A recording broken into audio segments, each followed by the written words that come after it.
50-year-old Raju bobs his head relentlessly. His caretakers say it's a sign of the trauma he's had to endure. He was shackled and abused for 5 decades. Even though he's now in a safe house with almost a dozen other rescued elephants, they say he's not quite sure how to react to his new surroundings. Raju's still very uncomfortable with human beings, so this is the closest I can get to him. But this is one way to train captive elephants, with positivity and treats. Rescuers say he was poached and sold on and may have had up to 27 owners. Forced to work as a begging prop, sometimes rented out for Indian weddings.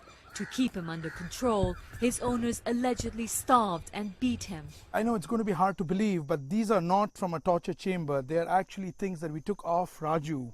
Each one of these spears that you see here were actually used constantly every single day to actually spear him when he wouldn't listen. And these spikes, he's worn them for the last 50 years of his life. After investigating Raju's case for more than a year, Kartick Satyanarayan and his team from Wildlife SOS rescued Raju last week.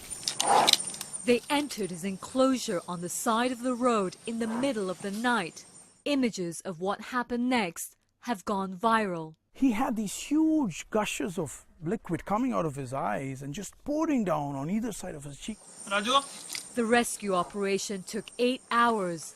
As Raju was unchained, rescuers say he cried again. It's okay for the elephants to have some tears, but he was weeping. There was so much of tears coming out of his eyes. But can elephants actually cry? Yeah, of course. Elephants are very emotional and they're very intelligent. They show the emotions as we do, as people do. Wildlife SOS has rescued thousands of animals, including 11 elephants.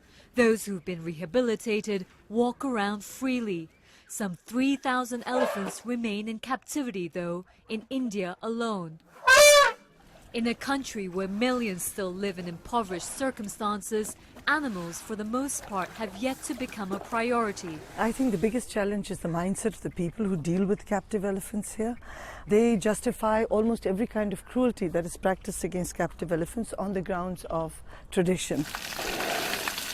As for Raju, these experts say it'll take years for him to learn to accept the kindness of human beings. He's still half the weight he should be.